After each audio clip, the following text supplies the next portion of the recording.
So how much of a difference can 10,000 steps actually make? Hello, my name's Bobby, and my goal is to simplify the world of fitness and help you get a better understanding of your training and your nutrition. So 10,000 steps is the magic number, isn't it? Well, not really. 10,000 steps were invented by a Japanese company who just wanted to sell their pedometer. But with that said, I wanted to investigate it a little bit further and see what 10,000 steps equate to in numbers. And my research kind of suggested that around about 1,000 steps equate to 60 calories. Individuals with higher body fats are more likely to burn a little bit more, whereas leaner individuals probably won't burn as much. Now, one of the things I've noticed when I was doing my 10,000 steps is it was a really low impact way of doing my cardio. The main thing for me was maintaining my muscle mass. And the other thing I noticed doing 10,000 steps was my recovery was much better.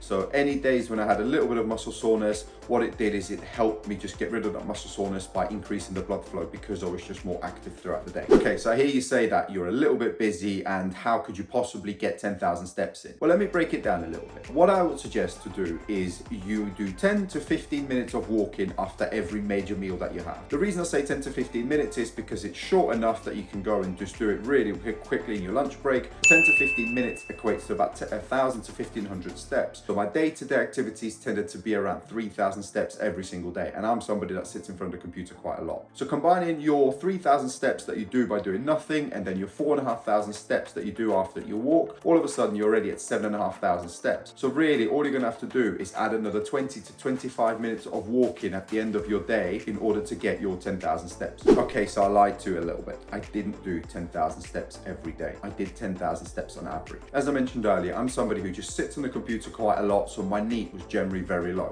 So what I wanted to do is I wanted to find a way to increase my non-exercise active thermogenesis. NEAT is one of the key ingredients to helping you lose weight, and it's not the be all and end all, but it definitely plays a bigger factor than people actually think it does. And I lost a lot of weight, but I tell you what, the struggle was real at the beginning. Like it was really hard to get my steps in. At first, it was an absolute chore. I wasn't being consistent. I just wasn't paying attention to my steps. I was just trying to get them in here, there, and everywhere. It was just an afterthought every single day. And when I saw some of those bodybuilders going through contest prep, I was like, how are you guys actually getting in your 7,000 to 10,000 steps a day?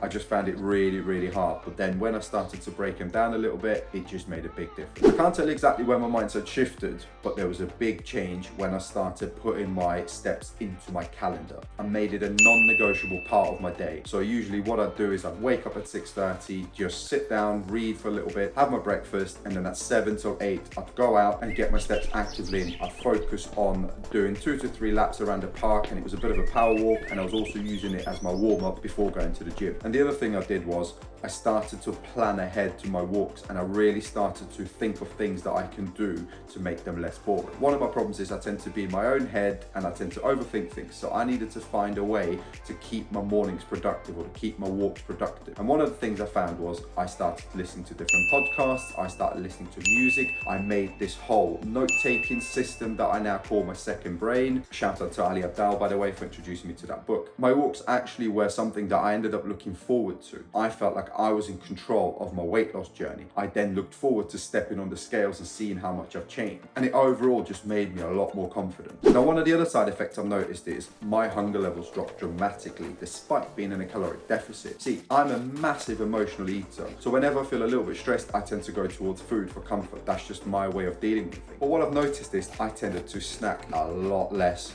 when I was doing my walks. I just didn't go over to my cupboard and just open them mindlessly. I'm sure we've all been there. Oh, and speaking of food, by the way, there's a video in the description if you're interested. It goes over your macros and it helps you calculate your calories and your protein intake and so on. So go and check that out if you're unsure how to do that. Now, the other thing I noticed as well was I was sitting a lot less in front of my computer. I ended up getting up, I ended up reading because I just felt so productive. My sleep went up dramatically. I normally take these tablets. They have some ashwagandha in them, some lion mane and so on. I used to take them to help me fall asleep, whereas now I don't need it anymore and I sleep really well at this moment in time. Okay, so let's talk about the big reveal. How much weight have I actually lost? Well, I started my journey and I was 107.5 kilos. Way too heavy for what I'm supposed to be. So in the 4 weeks, I've lost exactly 4 kilos. Still not where I want to be, but I know that I'm on the right track with this diet. So now I'm gonna have a little bit of a 2-week diet break, and I was actually looking forward to not having to do my steps, but I enjoy my steps so much that I've actually upped my food a little bit